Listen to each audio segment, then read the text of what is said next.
Ọlálékan, orúkọ tí ò fúyẹ́, orúkọ tó kọjá àfẹnu àbùkù pé, orúkọ àwọn èèyàn jàǹkànjàǹkàn tí a kò gbọdọ̀ gúnyán wọn kéré. Ọlálékan, ọmọ tí ẹlòmíràn gbọdọ̀ fọmọ tirẹ̀ wé kó má bàa lọ́mọ tirẹ̀ pa. I love this name and all that it means. Ọlá mi ti lékan. My ọlá has increased by one. My nobility and honor and prestige and wealth ó ti lékan sí. Our home is now the complete abode of Ọlá. We already have in our house the several symbols of prestige, but when you came into our home, you came with increase. Your birth has brought an addition to our wealth. Olókìkí ọmọ ńlá, ọmọ àjànàkú tí kì í ya rárá, ọmọ ẹkùn tó fi ìṣe akíkanjú jọba bá rẹ̀. Ọlálékan, ọmọ abilé ẹni roro fún ohun ọlọ́lá. Alájẹ ọmọ tí ń wọlé ẹni tòun tọ̀pọ̀lọpọ̀ ọláńlá Olódùmarè. Ọlálékan, iyè kan lámì pọ̀ sí. Alárísìkí ọmọ tí abiyamọ fi ń tọrọ ọmọ. Giving birth to you was all we needed to do in order to bring increase to our already existing prestige. With you came the increase of all things good and beautiful, and that is why your life has been so sweet that there has been no room for bitterness in it. Your name is the true harbinger of good ìrètí. Orúkọ mi ni Ọ̀gbẹ́ni Mádéyìnlọ Ọlálékan Adédayọ̀. Mo jẹ́ ọmọ bíbí ìpínlẹ̀ Ògùn ní ìlú Abẹ́òkúta.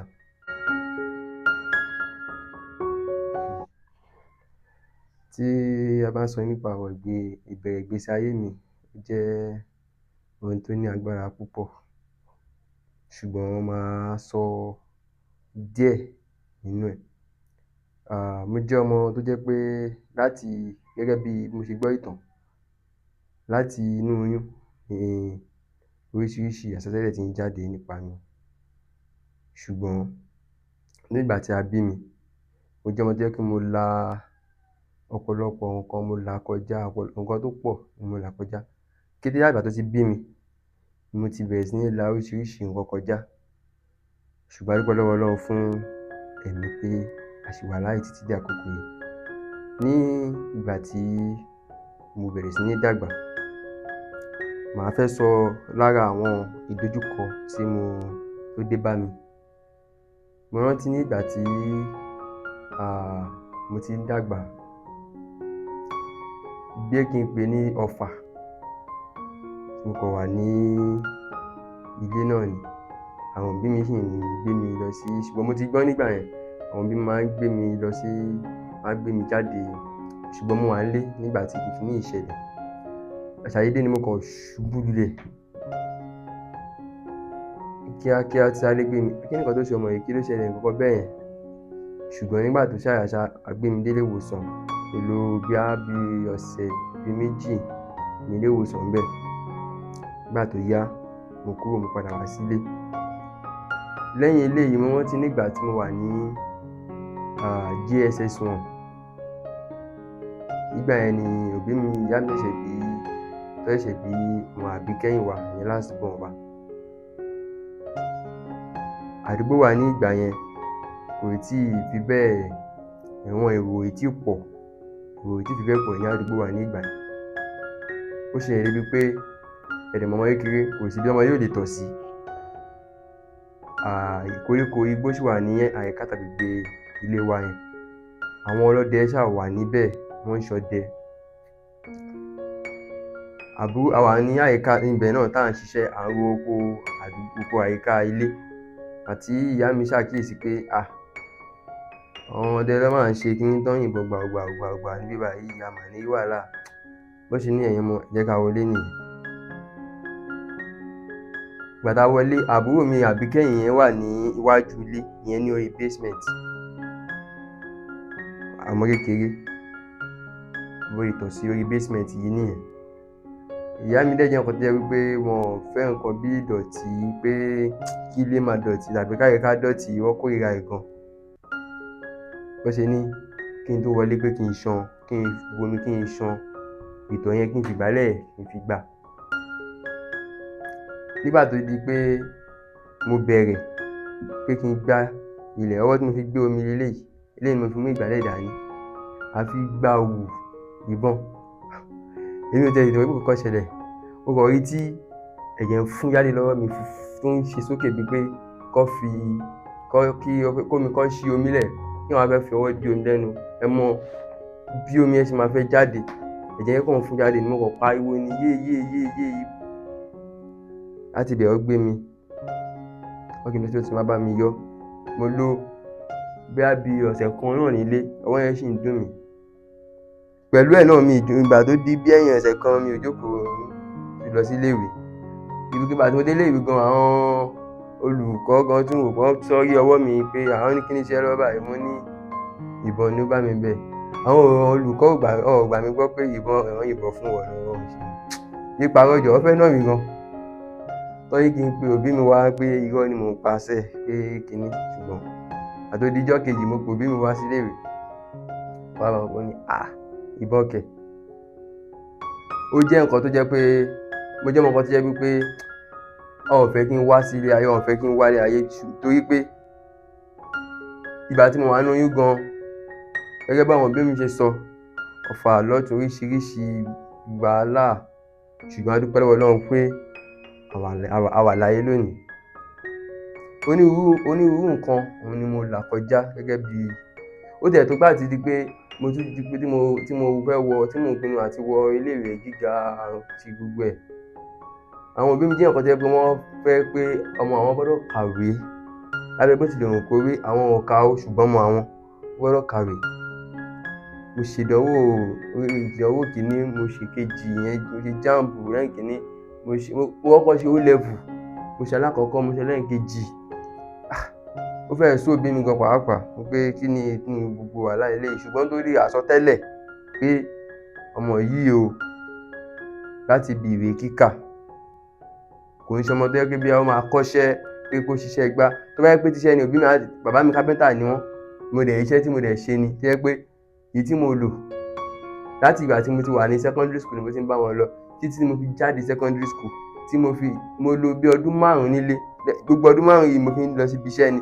Pàtó tó pọ́ìntì kan wò pọ̀ bàbá ṣé àwọn èdè ní ìṣẹ́gun kọ́mọ yìí lọ kọ́ṣẹ́ báyìí àbí òun ni ogun ìdánwò tó kàn ń bàjá kulẹ̀ pàdé. Pàtó yá wọ́n fọ̀rọ̀ lọ ìránṣẹ́ Ọlọ́run wa onírọ́. Nǹkan tó ń rí nípa ọmọ yìí kò ń ṣe pé kó lọ kọ́ iṣẹ́ tàbí pé kó fi kó iṣẹ́ ọwọ́ tàbí nǹkan kan, pé ìwé nípasẹ̀ ìwé di ìwé òun ni nǹkan tí Ọlọ́run ní fún un. Ìgbà tó yá mo lọ wọ́n ṣàtiraka pé ọmọ yìí gbọ́dọ̀ kàwé oríṣiríṣi lẹ́sìn pé títí tí mo fi ṣe ìdánwò kẹta ìyẹn NECO tí mo fi mú. Lẹ́yìn tí mo tún ṣe NECO yìí mo tún ti ní O level. Ẹ dẹ̀ mọ̀ pé lẹ́yìn O level kò kún síbẹ̀, mo tún tiraka pé JAMB, mo ṣe JAMB kìíní mi ò mú, mo ṣe kejì mi ò mú, mo tún ṣe kẹta. Ó tún dàbí pé ṣé nǹkan ẹ̀dẹ̀ tó wà nínú ọmọ yìí ni àbí ó ní ogun exam ṣe. Ìgbà tó ṣe àyà mo tún lọ ṣe, ìgbà tó di pé sọ pé àpé JUPEB pé kò nílò JAMB àwọn tó ń level direct bẹ́ẹ̀, mo tún lọ ṣe yẹn náà. Pẹ̀lú ẹ̀ náà ti eléyìí owó tí mo ti ẹ̀ tọ́tẹ̀ ná lórí eléyìí kò ṣe kékeré. Tẹ́ pé téèyàn bá kó sórí business ó máa mọ èyí tóun máa rí, ṣùgbọ́n síbẹ̀ ó jẹ́ kó sú wọn. Mo tún gbà tó lẹ́yìn yẹn, mo tún ṣe eléyìí, mo tún ṣe JAMB, ó tún ṣe fún mi mọ́. Lẹ́yìn eléyìí gbà tó di pé mi ò make result mi fún JUPEB yẹn, mo tún ṣe JAMB mi again. Ìyẹn Ọlọ́run ṣe ohun mú, ṣùgbọ́n àwa méjì la jọ ṣe JAMB yìí nígbà yẹn. Ó gba ẹni yẹn sí ilé ìwé gíga yẹn, Federal College of Education. Èmi ò rí admission. Mo rò pé at least wọ́n ṣe part time ní bíbá yìí. Èmi náà dẹ̀ nìyí mo ti gbọ́ nípa part time yẹn. Mi lọ make inquiry nìyẹn, mo fi lọ ṣe part time yẹn. Part time yẹn ni mo ń ṣe lọ́wọ́. Ìgbà tí mo tún ṣe part time yìí gan, òbí mi bọ́ jẹ́ nǹkan tó yẹ pé wọ́n máa ń tiraka pé kó kàwé. Mo jẹ́ nǹkan tó yẹ pé mi ò máa ń fẹ́ fi tọ̀dọ̀ tèmi ní òbí lára. Lọ́pọ̀ ìgbà báyìí inú school la máa sùn. Ẹ mọ̀ the weekend program ni, máa sùn nínú school mọ́jú di ọjọ́ kejì a máa kàwé. Mosquito àjẹwá oríṣiríṣi. Àwọn ẹdẹ á tún wá bá wọn tọ̀nà sí wọn tún lé wa jáde ní òru pé kí ẹ̀ ṣe níbẹ̀ ọmọ yìí kíní kan ìgbà tó yá lọ ní àwọn ò fẹ́ kí anybody kó sínú school mọ́ tí a fi sínú school mọ́ tá fi ń lọ lé ṣàǹfìrìtì. Ṣùgbọ́n mo dúpẹ́ lọ́wọ́ Ọlọ́run fún oore ọ̀fẹ́ tí mo rí níwọ̀nba ibi tí mo lè sọ lórí ìtàn ìgbésí ayé mi.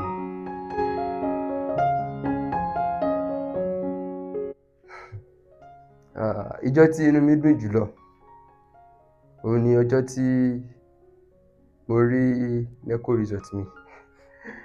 Torí ìgbà tí mo lọ ṣe ìdánwò yẹn, mo ti alákọ̀ọ́kọ́ mo ṣe mi ò mú ìkejì, mo ṣe mi ò mú ìkẹta, mo ṣe ìkẹta ni mo wá lọ ṣe.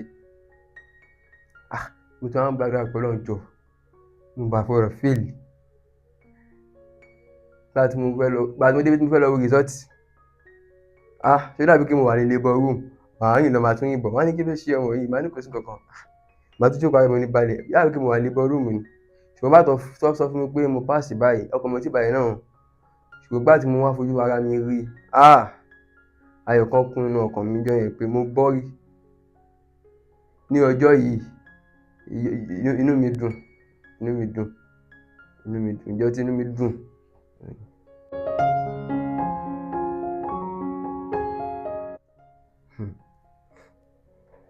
Ọjọ́ tí inú mi bàjẹ́ jùlọ òun ni ọjọ́ tí nǹkan tí mi ò ṣe tí wọ́n purọ́ ẹ̀ mọ́ mi ó bọ́ síbi disgrace. Ìyẹn nígbà tí mo wà ní ilé ìwé girama, ìyẹn secondary school ní SS1. No, SS2 ni mo wà nígbà yẹn. SS2 ni mo wà. Ó parọ́ mọ́ mi pé torí olùkọ́ wa sọ fún wa pé ọjọ́ tó ọ̀sẹ̀ tó máa tẹ̀lé ọ̀sẹ̀ yẹn pé òun fẹ́ kọ́ wa níṣẹ́ kan, a dẹ̀ gbọ́dọ̀ mathematical set ìyẹn mathematics. Mo bá dáàdì mi pé dáàdì mi ẹ̀wọ̀ ẹni ká mathematics, ó ní kò sí púpọ̀ lọ́wọ́ àwọn pé ṣùgbọ́n ṣé mo lè tẹ̀lé àwọn lọ sí ibi iṣẹ́ pé kí n fi rí owó kájọ fi forí tì ṣe gbogbo. Ẹ̀dẹ̀mọ̀ student, mo jẹ́ nǹkan tẹ́ kí mi ò fẹ́ kí n má ní note. Bí mo ṣe pé ìdíjọ́ kejì, aṣá lọ níjọ́ yẹn a lọ ṣiṣẹ́ yẹn, wọ́n fún mi lówó nígbà yẹn 500 naira yẹn ó sì ju owó tó ṣe kíní. So àti ìdíjọ́ kejì mo délé ìwé, àwọn ọ̀rẹ́ mi tó kù wà ní inú lab. Mo ṣáà rò pé a ní teacher yẹn ní after break, mi dẹ̀ tí kọ note yẹn. Mi kúrò ní lab yẹn, mo kàn wọ̀ lọ sínú class mi, mo wá lọ ọ̀rẹ́ mi dẹ̀ ni, mo kàn lọ mú ìwé ẹ̀, mo jọ sáré kọ note yẹn. Kò pẹ́ ní ìkan ọkọ̀ jáde nínú lab tó dé nínú class ni wọ́n kàn sọ pé òun wá owó, wọ́n ti jí owó òun gbé kíní kan 500 naira ni. Mo kàn wò pé ta ló fẹ́ bẹ̀rẹ̀ mọ́ mi báyìí, èmi nìkan ni mo wọnú class, iye tó sọ ló wà lọ́wọ́ mi yìí, dáàdì mi fún mi wá sí school, báwo mi fẹ́ ṣe? Ọ̀rọ̀ yìí dọ̀rọ̀ jẹ́ pé dọ́dọ̀ principal wọ́n ní kí n pọ̀ bí mo wá bọ́ síbi disgrace nínú school. Ṣùgbọ́n lókè gbogbo ẹ̀ṣà àṣírí padà tú pé mi kọ́ ni mo mú owó yẹn. Níjọ́ yẹn inú mi bàjẹ́.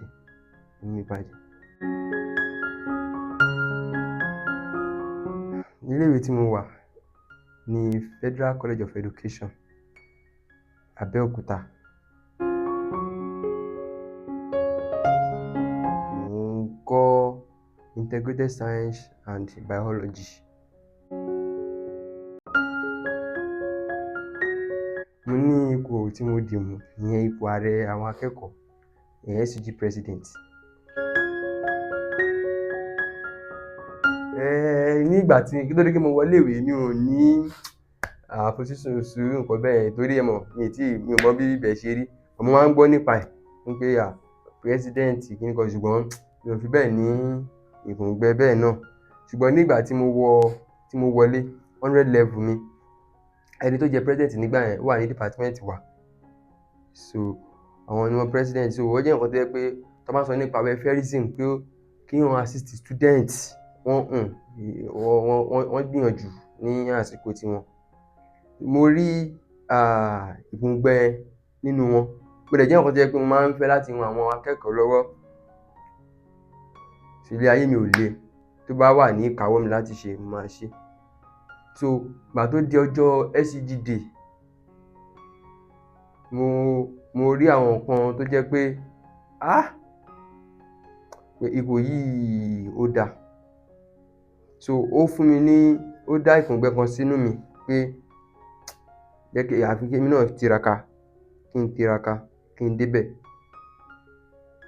So ìgbà tó di pé a wọ 200 level, àwọn kan nínú wa máa ń sọ pé wọ́n máa ń sọ fún mi pé èmi ni kíní. Ìgbà tó tún yá kíní yìí tún kú nínú mi pé mi ò tiẹ̀ ṣe mọ́ jàre, wàhálà wà nídìí ẹ̀, wàhálà ní gbogbo kíní yẹn. Ìgbà tó yá ó wálẹ̀ lára mi, kò fi bẹ́ẹ̀ wù mí ṣe mọ́. A wọ 300 level, a dẹ̀ máa wọ final year pé a máa bẹ̀rẹ̀ sí ní bẹ̀rẹ̀ bí campaign. Ìgbà tó di pé ó ti tó ìpele yẹn, àwọn SUG cabinet wa, àwọn kan invite mi pé ipò ààrẹ ó ti yàn sí ipò tí ń tó fún ipò ààrẹ nǹkan kan bẹ́ẹ̀, ṣé mo ní ìfẹ́ sí i. Mo nífẹ̀ẹ́ sí i, and mo lè jẹ́ nǹkan tó jẹ́ wípé àwọn akẹ́kọ̀ọ́ ní ilé ìwé wọ́n fẹ́ràn mi. Mi ò mọ nǹkan tí mo fi ṣorí o, kò ṣe pé bóyá mo jẹ́ nǹkan tó jẹ́ pé mo dáa jù tàbí kí, ṣùgbọ́n mo kàn jẹ́ èèyàn tó jẹ́ pé mo ní ẹran ìfẹ́ lára, jẹ́ pé àwọn èèyàn máa ń fẹ́ mi. So àwọn ẹni yìí wá bá mi, ìgbà tó wá bá mi, mo nífẹ̀ẹ́ sí i. Láti bẹ̀, ìpòǹgbẹ yẹn tún bẹ̀rẹ̀ sí ní wá padà, débi pé mo ṣá bẹ̀rẹ̀ sí ní rorí àwọn nǹkan kan tí mo máa fẹ́ láti ṣe nǹkan kan bẹ́ẹ̀ yẹn ṣá, títí tọ́lọ́run fi gbà fún mi. Tó fi di pé a ṣe election, a ṣe bẹ̀rẹ̀ campaign, a ṣe election tí mo fi dé ipò yìí. Ìdúpẹ́ mi lọ́wọ́ gbogbo àwọn tó ń kí mi fún ọjọ́ ìbí mi wípé mo kí gbogbo yín púpọ̀. Mi mọ gbogbo ibi tí ẹ ti ń wò mí pátápátá, mo kí gbogbo yín. Mo dẹ̀ gbàdúrà pé nǹkan ayọ̀ la máa bára wa ṣe. Àrídùnnú la máa ríra wa, a ní ríra wa ní àrísọ̀kún lágbára Ọlọ́run. Ní ọdọọdún, on the 27th of October ni mo máa ń ṣe ọjọ́ ìbí mi. Mo kí gbogbo ẹ̀yin tí ẹ máa ń kí mi, àtẹ̀yin tẹ́ tún sì máa kí mi fún eléyìí, àtẹ̀yin tẹ́ ń kí mi lọ́wọ́lọ́wọ́. Mo kí gbogbo yín pátápátá nílé lóko, mo kí gbogbo yín. Mo gbàdúrà pé lágbára Ọlọ́run níwòyí àmọ̀dún, k'Ọlọ́run dẹ̀ mú gbogbo wa sí jù báyìí lọ lágbára Ọlọ́run. Nǹkan tí mo ní lọ́kàn láti ṣe fún àwọn tí mò ń ṣe ìjọba lé lórí gẹ́gẹ́ bí ààrẹ ilé ẹ̀kọ́ yìí. Number one, a máa ń pè nǹkan ní student welfareism. Ó jẹ́ ohun tí jẹ́ pé ó jẹ mí lógún jùlọ, débi pé tó bá jẹ́ pé ó ṣeé ṣe gan ni fẹ́ kí mo wà ní ipò kan tó jẹ́ pé kíní. Ṣé ó dàbí pé kí n sọ fún gbogbo àwọn student pé ẹ̀yin student o, ní gbogbo àsìkò tí mo fẹ́ fi jẹ ààrẹ ilé ìwé yìí o, owó ilé ìwé yín, ẹ má san owó ilé ìwé fún gbogbo sáà yìí. Bó ṣe ṣe mí nìyẹn gẹ́gẹ́ bí, torí welfareism wọn ó jẹ mí lógún púpọ̀. And lẹ́yìn eléyìí, a máa ń pè nǹkan ní entrepreneurship. Ẹ mọ̀ gẹ́gẹ́ bí akẹ́kọ̀ọ́ nílé ìwé, nítòótọ́ ohun tí a wá fún òun ni pé ká kọ́ bí èèyàn ṣe ń kọ́ àwọn ọmọ ilé ìwé. Kò lè ṣe pé ẹ̀kọ́ ò pin síbẹ̀. Tó bá jẹ́ pé nǹkan tí a wá kọ́ nìyẹn tòótọ́, mo rò pé ó ní àwọn nǹkan mìíràn tí a tún gbọ́dọ̀ fi sí lẹ́gbẹ̀ẹ́, débi pé nígbà tí èèyàn bá sọ pé òun ń ṣiṣẹ́ akẹ́kọ̀ọ́, ó tún lè ní àwọn other things tó jẹ́ pé bóyá ó máa mú owó wọlé fún un. So eléyìí ni entrepreneurship. Ó jẹ́ ohun tó wà lọ́kàn mi púpọ̀ pé kí n fi tì í lẹ́yìn fún wọn, kí n fi tì í lẹ́yìn, so that tó bá di wípé àwọn náà bá jáde, wọ́n á ní certificate lọ́wọ́ pé nígbà táwọn wà ní ilé ìwé o, ní ìgbà ìṣàkóso Honourable Comrade Emmanuel Ọlálékan, nǹkan báyìí ni mo kọ́. Wọ́n ní certificate ẹ̀ lọ́wọ́ tó dájú. So nǹkan tí wọ́n kọ́ a máa ṣe, a tún máa mú owó wá fún wọn. Ó jẹ́ nǹkan tó jẹ́ pé ó wà lọ́kàn mi láti ṣe fún wọn. And a dẹ̀ ní nǹkan tí a máa ń pè ní SUG day fún àwọn student. Ó wà lọ́kàn mi, ó wù mí pé tẹ́ pé àwọn student máa ṣe, that's Student Union Government Day, SUG day. Débi pé nǹkan tí kò tíì ṣẹlẹ̀ rí, tí kò tíì jẹ́ pé ní ìran wọ́n tún sì máa rántí pé ní ìgbà ìṣàkóso ẹni lágbájá nǹkan báyìí ṣẹlẹ̀. So ó wù mí púpọ̀. So lẹ́yìn eléyìí, ó tún wù mí pé ní ìgbà tí a wà nílé ẹ̀kọ́ yìí, a ní nǹkan tí a máa ń pè ní bí teachers training.